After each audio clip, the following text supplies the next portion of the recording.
பத்மினிக்கு வந்து wish happy birthday. இனிய பிறந்தநாள் நல்வாழ்த்துக்கள் ma'am. Hi ma'am, wish you happy birthday. Many happy returns of the day ma'am. பிறந்தநாள் நல்வாழ்த்துக்கள் மேம். Happy birthday ma'am. Many more happy returns of the day. எனது மதிப்பிற்குரிய மேடம் அவர்களுக்கு எனது இனிய பிறந்தநாள் நல்வாழ்த்துக்கள். Happy birthday ma'am. இனிய பிறந்தநாள் வாழ்த்துக்கள் மேடம். இனிய பிறந்தநாள் வாழ்த்துக்கள் மேடம். நான் வந்து ஃபர்ஸ்ட் இந்த என்னோட ஜேர்னி வந்து 10 இயர்ஸ் மேம். ஃபர்ஸ்ட் வருஷத்துல இருந்து இப்போ 10 இயர்ஸ் ஆகுற வரைக்கும் என்னோட ஜேர்னி வந்து நல்லா போய்கிட்டு இருக்கு. அதுக்கு காரணம் நீங்க தான் மேம். என்ன எதுக்காக அப்படி சொல்றேன்னா, இந்த ஃபர்ஸ்ட் வருஷத்துல இருந்து இப்போ வரைக்கும் என்னோட நல்லதுலயும் சரி, இங்க அப்ஸ் அண்ட் டவுன்லயும் சரி, எல்லாத்துலயும் நீங்க இருப்பீங்க. எது தப்பு பண்ணாலும் அதை ஸ்பாட்டிவா எடுத்துக்கிட்டு அதுக்கு நீங்க எக்ஸ்பிளைன் பண்ணி எனக்கு கற்றுக் கொடுக்கறது நல்லதா இருந்துச்சு. அதுக்கப்புறம் என்னோட ஃபேமிலி இதுலயும் எனக்கு அப்ஸ் அண்ட் டவுன் இருக்கும்போது அதை நீங்க சொல்லி கொடுத்தீங்க. அதுவும் கரெக்டா எனக்கு புரிஞ்சிச்சு. அதுக்கப்புறம் உங்களோட ஸ்பாட்டிவை கற்றுக் கொடுக்கறது எனக்கு நல்லா இருந்துச்சு. இந்த 7 வருஷமா உங்க கூட பயணிச்சதுல மேம் நான் ரொம்ப சந்தோஷம் படுறேன் மேம். இந்த 7 வருஷத்துல எனக்கு ஒரு சகோதரியா நீங்க எனக்கு நல்லது கெட்டது எவ்வளவோ எனக்கு செஞ்சிருக்கீங்க மேம். ரொம்ப சந்தோஷமா இருக்கு. உங்களுக்கு நீண்ட ஆயுளும் நீண்ட சந்தோஷமும் இந்த மாதிரி லைஃப் இன்னும் நல்லா மேலும் மேலும் நீங்க மேல உயர எனது கடவுளுடைய ஆசீர்வாதம் நீங்க நல்லா இருக்கணும் மேம். என்னுடைய பிறந்தநாள் வாழ்த்துக்கள் மேம். எனக்கு கரியர்ல ஃபர்ஸ்ட் பிளாட்ஃபார்ம் வந்து இங்கதான் கிடைச்சிருக்கு. நானும் பல ஃபீல்ட்ல ஒர்க் பண்ணியிருக்கேன். என் கரியரோட ஆனால் கரெக்டான பிளாட்ஃபார்ம் வந்து நீங்கள் தான் கொடுத்துருக்கீங்க. அதுக்கு ஜஸ்ட் தேங்க்யூ மேம். எனக்கு வந்து இந்த ஆஃபீஸரை பற்றி ரொம்ப எக்ஸ்பீரியன்ஸ் இல்லை. நான் வந்து ஒரு 6 மந்த்தில் உங்களை பற்றி நான் தெரிஞ்சுக்கிறது என்னன்னா, உங்களை பார்த்து நான் வியந்த விஷயம் ஒன்றுனா, எல்லாருமே வந்து ஒரு ஸ்டேஜுக்கு வந்ததுக்கு அப்புறம் ஃப்ரீயாக ஆகணும், ஜாலியாக இருக்கணும், ப்ரெஷரை ஏற்றிக்க கூடாதுன்னு யோசிப்பாங்க. பட் நீங்கள் வந்து உங்கள்கிட்ட பார்த்து நான் ஆச்சரியப்பட்ட விஷயம் அப்படிலாம் இல்லை. நம்ம எவ்வளோதான் காசு பணம் அதெல்லாம் தாண்டி நம்மளும் எங்களோட சேர்ந்து ஒர்க் பண்ணி அந்த ப்ரெஷரையும் நீங்கள் எடுத்துக்கிறீங்க, எங்கள் கூட பேசுறீங்க. அந்த எப்பவுமே ப்ரெஷராக ஆஃபீஸ் வந்து ப்ரெஷராக வேலை பார்க்குறீங்க. அதெல்லாம் நான் வந்து எவ்வளோ உயரத்துக்கு போனாலும் நம்ம மாறாமல் இருக்கிறோம், வேலை பார்க்குறோம் அப்படின்றத நான் உங்ககிட்ட எடுத்துக்கிற விஷயம் கண்டிப்பாக. அதுக்கப்புறம் வந்து பர்சனலாக நான் உங்களுக்கு ஒன்று சொன்னேன்னா ஹெல்த்தை கொஞ்சம் பார்த்துக்கிங்க. அகைன் இனிய பிறந்தநாள் வாழ்த்துக்கள்ங்க. என்னோட லைஃப்ல வந்து பார்த்தீங்கன்னா ஒரு 23 இயர்ஸ் ட்ராவல் பண்ணியிருக்காங்க.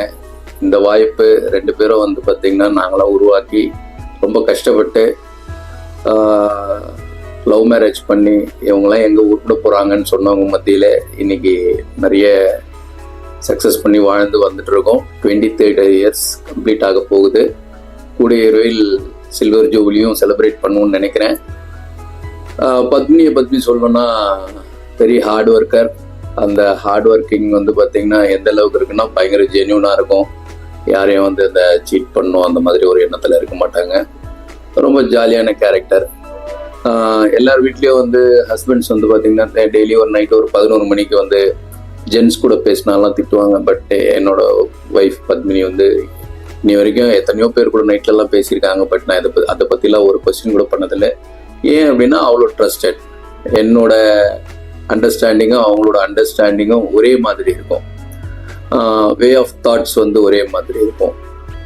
அது மட்டும் இல்லாமல் அச்சீவ்மெண்ட்டாக நாங்கள் என்ன நினைக்கிறோன்னா ஐஷானு ரெண்டாவது வந்து இன்றைக்கி ஒரு சின்னதாக வந்து ஒரு லைஃப் எங்களுக்கு தேவையானது அனைத்தையும் பூர்த்தி பண்ணி வாழ்ந்துட்டு இருக்கோம்.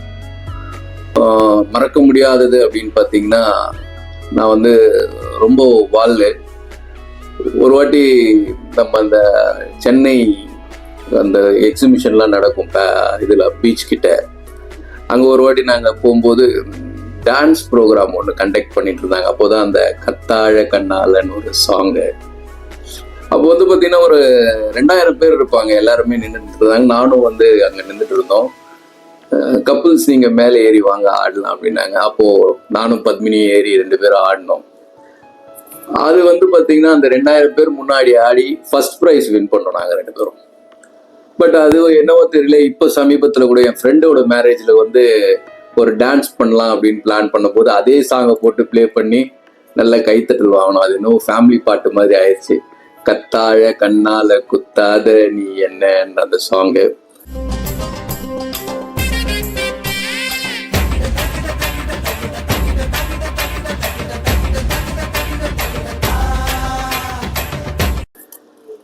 பத்மினிக்கு பிடிச்சதுன்னு பார்த்தீங்கன்னா வடை, உளுந்த வடை வந்து ரொம்ப விரும்பி சாப்பிடுவாங்க. எங்கேயாவது நான் டீ கடையில் போனேன், சூடாக இருந்தது அப்படின்னா பார்த்தேன்னா வாங்கிட்டு வந்து கொடுப்பேன். அது தவிர பணம் அதெல்லாம் வந்து ரொம்ப எதிர்பார்க்க மாட்டாங்க, நிறைய வாரி கொடுக்குற கேரக்டர்.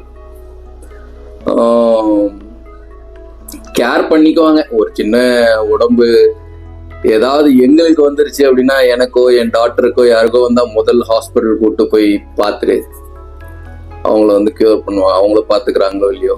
ஓகே, ஆக்சுவலி இது வந்து ஏஜ் சொல்லக்கூடாதுன்னு நினைக்கிறேன். Wish happy birthday. கூடிய விரைவில் எங்களோட சில்வர் ஜூப்ளியில் எல்லாரும் கலந்துக்கணும். எங்களோட டீம், எங்களோட ரொம்ப நெருங்கிய நண்பர்களை கூப்பிட்டு பண்ணணும் ஒரு பிளான்ல இருக்கோம். ஓகே, இந்த வாய்ப்பை வந்து எங்கள் ஆஃபீஸ் டீம் வந்து பண்ணி கொடுத்தது ரொம்ப தேங்க்யூ. இந்த நாளும் வந்து பார்த்தீங்கன்னா மறக்க முடியாத நாள் தான். ஏன்னா நான் இன்டர்வியூலாம் பத்மினி பற்றி எங்கேயுமே பேசுனதில்லை, ஃபர்ஸ்ட் டைம் நான் பேசுகிறேன். Okay, thank you.